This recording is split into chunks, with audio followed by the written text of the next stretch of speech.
Hello and welcome to the High Maintenance Hippie podcast. This is your host, Ashley from Ashley Taylor Wellness. On this podcast, we talk about all things beauty, health, wellness, and optimization. Being a high maintenance hippie represents not being boxed in, as I strongly believe that one size does not fit all. I'm a nurse turned coach, and I have learned so much about both conventional and alternative options, and I want to help you expand your options. I'm here to inspire you to learn new ways to improve your quality of life and to take your power back. I'm so excited that you're here, so let's get started. Hello, and welcome back to the High Maintenance Hippie podcast. It's Ashley. I am doing a solo episode today and a few different things. One is just going to be a huge lesson that I've learned. Two is going to be a Q&A. So let's get started. I'm always open to any suggestions that you have, and the website to ask anonymous questions is ngl.link/ashleytaylorwellness. You can literally ask me anything. Some of these questions, I'm like, these are real ballsy, but I answered one today that I was on the fence about, and I'm an open book. Like, I'm just finding the more that I own myself, even if everyone's not going to like my answer, the more peace that I have. So I hope that inspires other people to do the same in their own way. So one thing, okay, when we think about wellness, we think about all the things that we have to do. And there was definitely a season in my life, i.e. end of 2017, 2018, when I was covered in rashes. I lost my memory. I was so depressed. I had no energy, and it was unbearable. The itching was unbearable. I was truly suffering. So that season of life is going to require a lot more restriction and or concern for certain things that I'm consuming. But I have worked really hard to be able to live a lifestyle where I can enjoy myself. In fact, not enjoying myself, I don't think is much healthier, because some of us have the tendency to fear everything. And I get it. Like, I'm not going to drink tap water if I have other options available. But the energy that it takes to live in that state and just being in that state in general is not serving us. So I've mentioned this before. I'm not the first person to say this, but you can have the most perfect, clean, organic, balanced for blood sugar meal.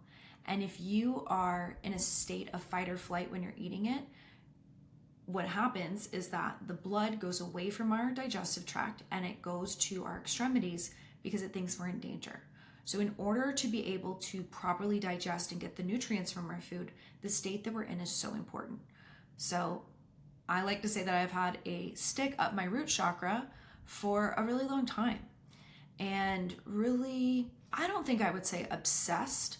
Maybe it comes off to other people that way, but just rigid. That's the best word I could use, is being extremely rigid. For a while, I did not go to restaurants, and for a while that was appropriate. I didn't need the added stressor of restaurant food, but I'm in a season of life where my body can handle that. So some people live what they call an 80-20 lifestyle, meaning 80% of the time you're really conscientious and you give yourself wiggle room the other 20%. Great. 90-10 is a lot more what I see in the optimization world. And there was a period of time, 2018, where I was more like 99% and then 1% vices. But is perfect balance realistic? And is that the goal? And in my opinion, it shouldn't be the goal. I'll call myself out here. When I first started coaching in 2019, I would say from burnout to balance. What an unintentionally misleading thing to say, because if anyone expects to be in perfect balance, it's not something that I've ever seen anyone master, not anyone who's being very honest with themselves. And maybe a vice or two is healthy. I certainly don't condone drinking and driving. I don't condone going to work under the influence, but I think that the stress and the pressure can be just as toxic in many ways. So what is the thing that I have learned really over the last month that has helped me to have a better state of health and quality of life? And I'm measuring this by how I feel and also by feedback from my Oura Ring. Fun. The thing that I thought took away from my success is the thing that is helping me the most. So sometimes I roll my eyes at myself because I just thought that more pressure was going to equal better outcomes. But I have to say, in 2020, when I blew up online, I was having fun. I had fun in my reels. I would find 90s songs and then take the lyrics and match them up with something that was happening in real life. I just had fun with it. So the more fun that I have, the nicer I am to be around. And community is so important.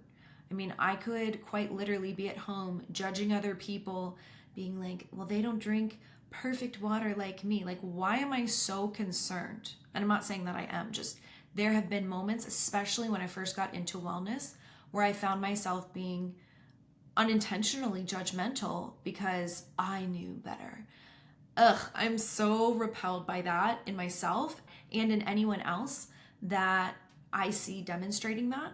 And what I have to say is that over the last 6 months or so, there have been people that are amazing, but we're not going to be for everybody. And these people have come into my life and they've made comments about people who have certain vices. And I feel like, oh, well, I better keep that to myself if I enjoy a glass of wine or something like that, because there's never any safe amount of alcohol. And that could be true. That could be true. But someone else's judgment is not the reason why I want to make change. I want to do it because it's an empowering decision for me. And I've actually just like had it with that type of energy. And I'm like, you know what? I'm going to do what feels right for me. You also don't have to do anything you don't want to. But the whole reason that I started High Maintenance Hippie was so that I didn't have to box myself in. I could be, loud and proud about the fact that I decorate my shell and I take care of the insides. And there is a toxic part of wellness that is in many ways preaching perfection. And I don't think that that's real. Now, I could play devil's advocate here and say, well, Ashley, you change your face. Aren't you seeking perfection? No, I'm just seeking to decorate my shell. I don't think you're ever going to have perfection. And I have, for example, don't mean to brag, but really big bunions on my feet. And for a while I wanted to have surgery, and now I'm like, those are my ugly feet. I'm so grateful for all they do. So I'm not striving for perfection, but if there's something within my control, I'm going to change it if it feels right for me.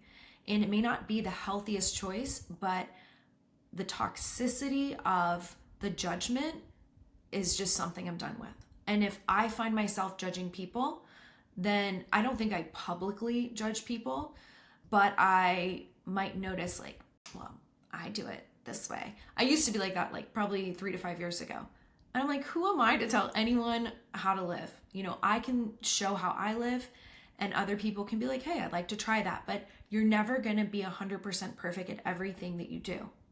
I'll probably, trip over my words on this podcast or whatever. Like, it's okay. It's really okay to just be human, and do what feels right for you while being respectful of other people, while preserving the innocence of children. So the way that I look at it now, instead of striving for balance, is nurturing the imbalances that we have. There's something called a wellness wheel, and that is something that I give to my clients. And we look at all the different aspects of who we are. In the hospital, we focus a lot on the physical because most people are there for a life-altering health crisis where the physical is the priority in that moment. But when you're thinking about wellness and who you are as a person, there are many more facets to a person beyond just the physical. So what is your purpose? How are you nourishing that part of yourself? What about relationships? So when we look at the wellness wheel, we look at the 7 different areas, and some examples include our spiritual health. And that doesn't mean that you have to go to church. It's different for everyone. This isn't a cult. What does that look like for you? Relationships. Do you have a supportive partner? Great. If you don't, great. But do you have relationships in your life that are respectful of you and what's right for you? And do you also give that to other people? Purpose and career, I like to put those together because a lot of people are raising their children and their partner provides for them. And so unfortunately, we do not value raising children, but I now think it's one of the most valuable things that we can do. Even though your financial ROI may not be that great, it's the most important job. And I wouldn't know, I'm not a parent, but I hear that it is something that is challenging and something that people wouldn't trade for anything. And, I talk all the time about outsourcing our power. And I think a lot of us have outsourced raising of children. And maybe that's because you're a single parent or you're doing the best you can. I'm definitely not here to judge you. ever. I'm the last person who has any room to judge anyone. I just like to observe and ask questions and just say, is that something that's really valuable that we have moved away from? Growing up, I really wanted money. I really wanted money from my family, from my parents, and I didn't value love. I'm like, ugh, but I'd rather have this purse, or I'd rather have this, or these cool jeans, or these cool shoes. That is just, it's a form of programming that I fell for, and I already have an episode on does money buy happiness, and I believe the answer is no. And you're allowed to want money and nice things. But love is such an underestimated, undervalued currency. And so anyway, going back to the wellness wheel, if your career is how you meet that need, great. But your purpose could also be doing something that doesn't necessarily bring in income. Or you might do a career that you don't actually love, but it's stable enough that it allows you to do what you love. And, some people feel like pressure from people online to find something that fills up their heart. And yeah, that's ideal. But unfortunately, we're not going to be ideal in every aspect of our lives. And expecting that shuts a lot of people down, including myself. And I'm like, well, if I can't be ideal, what's the point in trying? And so that's where this message, once again, of having more fun comes back in. Because I was so rigid, like I have to get 10K steps. I have to lift weights 3 days a week. I have to sleep this amount, which that is a non-negotiable for me. But I have to avoid toxins. And of course, those things are important. But what's the energy that you have when you're doing those things? Is it frantic and fearful? Or is it like, I'd like to take a step to better myself? So I say this all the time, who we're being is just as important as what we're doing. And the 5 pillars of functional medicine are sleep and restoration, or sleep and restorative time, exercise and movement, nutrition, which I would also expand to be nourishment, and that can come from food, obviously, but whatever we're consuming in general, including light, stress, which I would also include toxins, emotions, and just that pressure we can put on ourselves to be part of that. So once again, people focus on great sleep, great exercise, nutrition, products, awesome. I'm here for that. But if you are living in a state of fear or panic because it's not good enough, I actually don't think that that's very healthy. Do your best, stack on what you have done before. And, I've been practicing a healthier lifestyle for 8 years now. And if I try to change everything all at once, it wouldn't be sustainable. So I like the concept of stacking tiny habits. BJ Fogg has a great book about that, Tiny Habits. And it's like, what is one little thing you can do? One little thing you can do. Master that and add something else. Let's say you used to run 3 miles a day. Okay, great. You haven't ran in a while. Maybe you do a walk for 20 minutes. And so many people, including myself, think that if it's not this full-blown, intense workout, what's the point? And this all or nothing thinking is not serving us. So ask yourself, am I doing my best? My best will look different day to day. My needs will look different in different seasons of life. So just going back to 2018, I had to be a lot more conscientious of things than I do today. My body is much more resilient. My bucket is not full and I can handle more. I also know my limits. I know that jet lag, sleep deprivation, that's not an area where I have as much wiggle room, but for some people they do. So we're all different. 80-20, 90-10, whatever that might be for you. And I just think that I have historically lived in fear of telling people I do Botox. I drink a couple glasses of wine. There's so much fucking pressure. Am I allowed to say that on my own podcast? I think so. There is so much fucking pressure to be perfect. And, once again, I'm not drinking and driving. I'm not getting blackout. I'm not hooking up with strangers. And I do check in to see how my liver's doing. And I'm not interested in striving to be who other people want me to be. So if that's where you are, it's okay. Ask yourself if that's working for you. And if it's not, what if you just gave yourself permission to be exactly who you are, where you are, keep the things that you love, and say, it's no sweat off my back to have clean drinking water. So that's an area where I'm going to make that a priority and letting go of other little things that aren't as important. It's just so toxic, pun intended, and quite literally.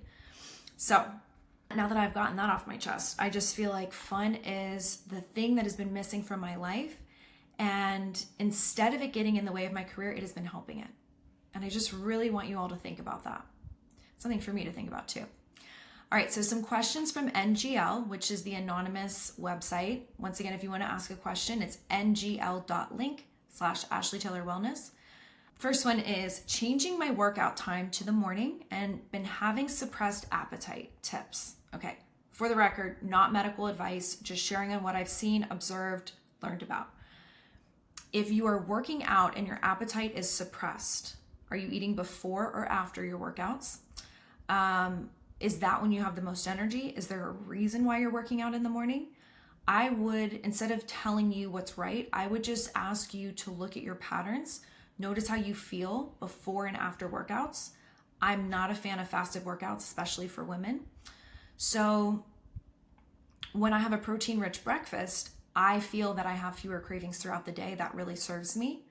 But I will not do a morning workout. Let's say I wake up at 6:30, my workout's at 8:30. I need to eat breakfast before that. But if it's too heavy of a meal, then I'm going to struggle. So a suppressed appetite can happen whenever we are in a state of fight or flight. It could be based on where we are in our menstrual cycle if you're a female. So it really just depends. But what I would recommend for sure is making a journal and keeping notes of your patterns and your trends. And just because we don't have an appetite, it doesn't mean that we actually don't need fuel. I am not a fan of intermittent fasting for women. There are some exceptions. I would say the same about cold plunging, although it's something I do occasionally. But, to go back to this question, just keep track, if you don't have an Oura ring or something like that, of what comes up for you when you have the meal before and before the workout. Maybe you need a smoothie. Maybe you need to eat something heavier when you get back. But if working out in the morning feels good for you, then keep doing it. But if you notice that you feel worse after a workout, also try to notice the patterns and trends there. So yeah, I don't know if that clearly answers the question because I need a little bit more context, but maybe you're working out in the morning and you have a suppressed appetite because you were eating because you were stressed. So I really don't know what your personal factors are here, but pay attention to your trends and especially where you are in your menstrual cycle. So yeah. Personality or looks, which is more important to me? I love this question because I used to ask myself, would I rather be smart or pretty? I'm like, I'd rather be smart so I can figure out how to make money because I can just change my face if I want to. But looks will fade. Looks will fade. Even if you change your face, looks will fade. So that's why I'm like, celebrate your shell and how you decorate it as much as you want to or not. But personality for sure. Even men, because I'm a straight female, but even men who have been so hot, if I get to know them and they're just jerks or I don't like their personality, I'm like, can't. And there are people who I wouldn't look out on the street and be like, you're a babe, but as I get to know them, it really makes them more attractive. So personality across the board, not even a question. Typically, people whose personality I like, they're funny, they're honest, radically honest, and they value their health. So I don't need someone to have a certain height or some feature like that. But if someone shares the same values and interests, then they're probably going to also be into self-development, self-improvement, and looks, like I said, they come and go and you can change them if you want to. Best day so far this year. I feel like I was asked a similar question recently, but my updated answer would be at the Biohacking conference. Just this past week, it was in Orlando. It was the 9th annual conference, and I absolutely love it. My goal this time was not to try to go to every talk and look at every product. It was to make connections and to have fun. That's exactly what I did. So there was an 70s, 80s themed costume party. And yeah, anytime I get to wear a thong leotard, I'm not mad about it. And it's funny, like nobody gave me dirty looks that I saw. It was just more like being in the elevator, people were like, are you going to a party? I'm like, it's casual day at the gym. It's just funny and being lighthearted. So that was so much fun. So much fun. Okay, 2 dating questions here. When dating again, how do I plan to meet like-minded men?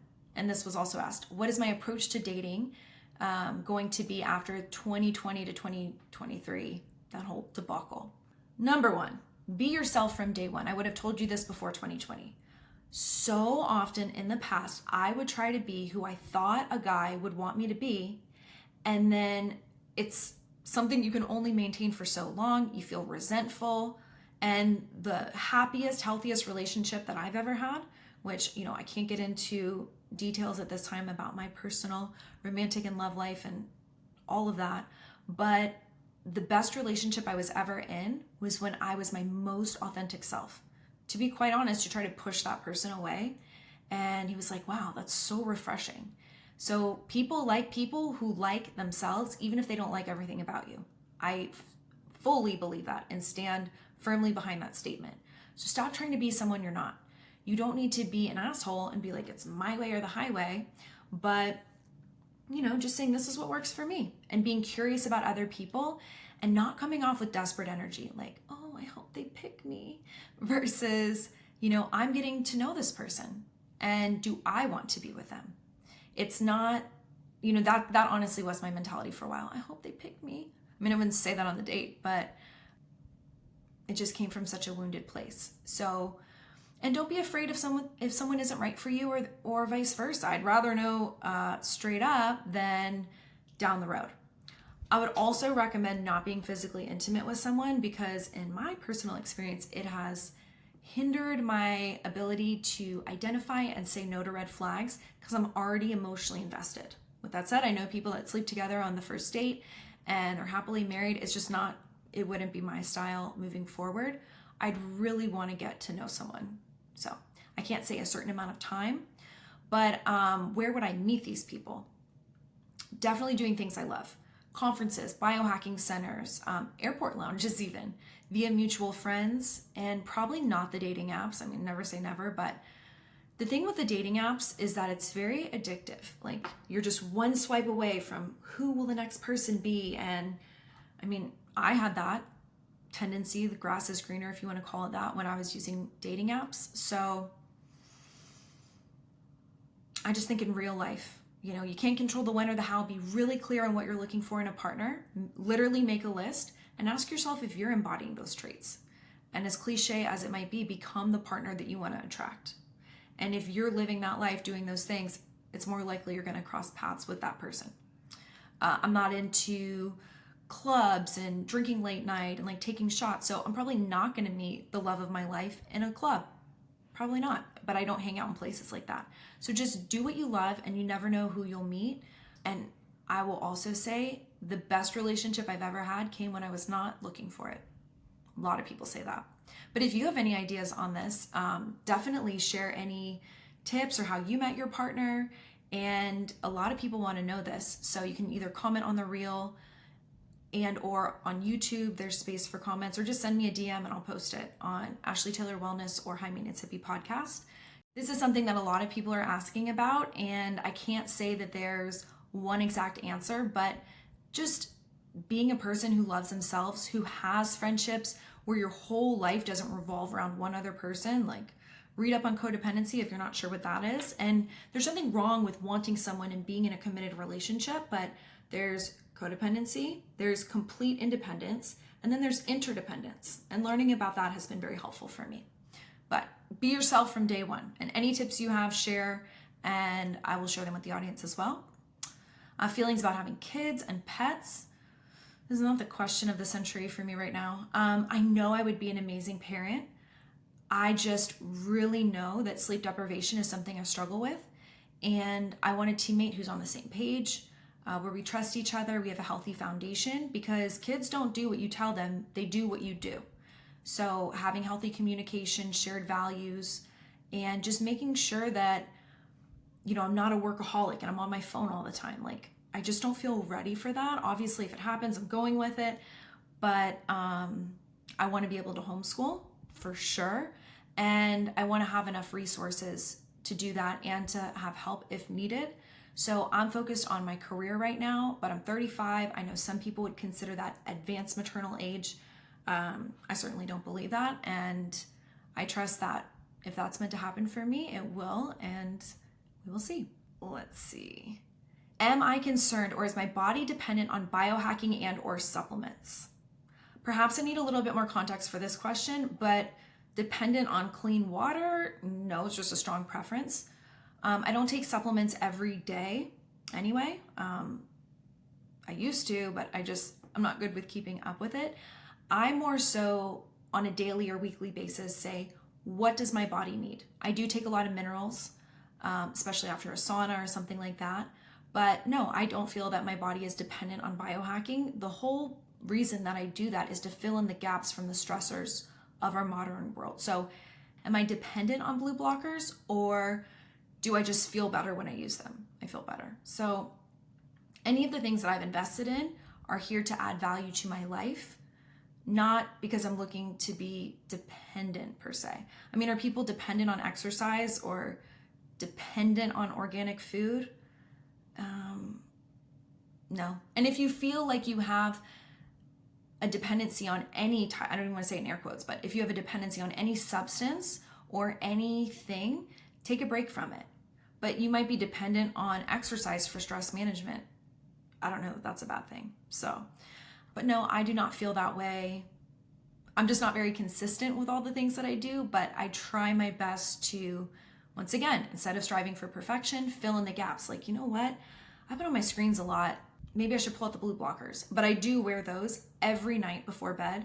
If I'm watching TV, it's just a non-negotiable. I have them in my living room, and I'm not dependent, but I just feel better when I use it. But if I don't have the glasses, I'm not like, oh no. So I just want to make more choices that are supportive to my health, my life, my biology, and so on. All right, last question. This one's a little juicy. I was thinking about not answering it, but I mean, it's kind of rude, but it's an anonymous Q&A, and I don't have to answer any question I don't want to. So I'm like, let's just talk about it. The question is, how do I afford plastic surgery? Valid question.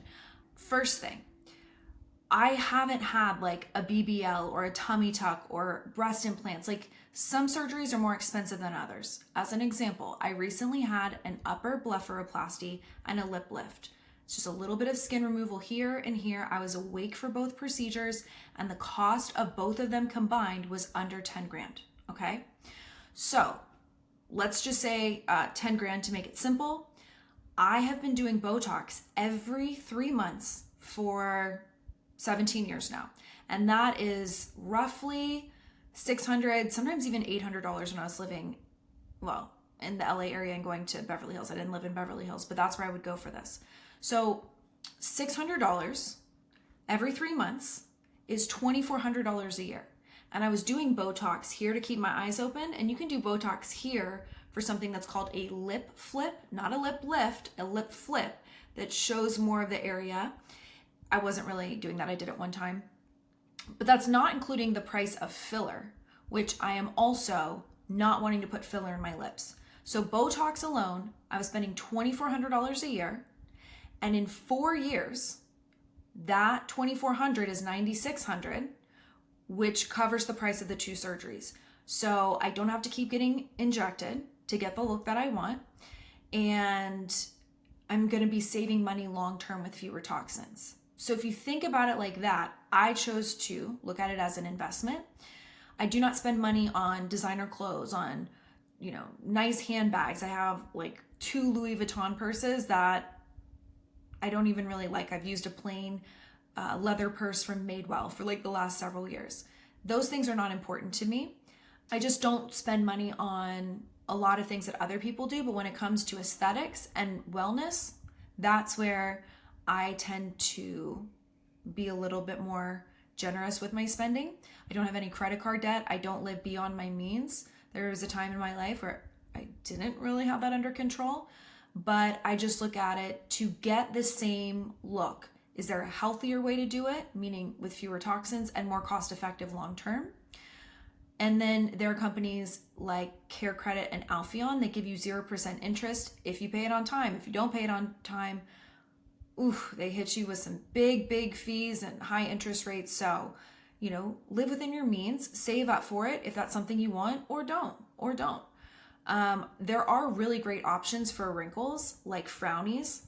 It's something that you can put on your face. I don't know how good that is for you if your skin can't, I know our skin doesn't have lungs, it can't breathe, but do we really want this piece of paper on our face? A lot of people do face taping, but it does work for wrinkles. But now that I'm not going like this all the time to keep my eyes open, I find that, I don't need Botox like I did before. And no one needs Botox. I know that. But I'm saying I do not use Botox like I used to. So for me, trimming some skin was a much better option. Some nips and tucks, like I get it now. People think that plastic surgery makes you look like a different person. Some people notice, maybe it's because I've been so open about it, but good plastic surgery, it's not, first of all, it's not even putting plastic in my body unless I guess you get implants or something, which I have not done. In my opinion, good plastic surgery does not look like you've had work done. It just makes you look like a younger, more refreshed version of yourself. And for the record, I don't want to look 20 when I'm 50. I just want to look age appropriate. I want to look like a great 50-year-old, not a great 20-year-old. I mean, I'm never going to lie about my age. I think that's so weird. You can do it if you want to. But yeah, I mean, I work really hard. I work myself honestly to a pulp. I used to do 5 night shifts a week, a lot of overtime, all of that. So now I have several different things that I do for income, not just one. And I'm really mindful about where I spend my money, but if it's investing in myself, whether that's the inside or the outside, that is an investment that I'm willing to make. So yeah, I hope you enjoyed this episode. And if there are any questions that you want to ask and you don't know if I'm going to be offended or if I'll answer it, just go to ngl.link/ashleytaylorwellness. And, I really am an open book. I wouldn't change that about myself. And hopefully, even if you don't like me and the things that I do, hopefully the more that I am showing up authentically, even if my face isn't real, my personality is. And I hope that it gives you permission to give yourself permission, because you don't need it from me, to just embrace what you like about yourself and what you don't. You don't have to fit into anybody else's box, certainly not mine. And that is something that I hope you take away from this episode and just the podcast in general. So thanks for tuning in. If you love this episode, please leave a review. It means the world. It helps me reach more people. And thanks for tuning in. I wanted to give a shout out to Citrine. It is my favorite one-stop shop for all things low-tox skincare and beauty. They carry so many of my favorite lines, and one is Tata Harper. And the first product that I ever used from this line is their Regenerating Cleanser. It exfoliates, but it's gentle enough that you can use it on a daily basis. So I really love this one.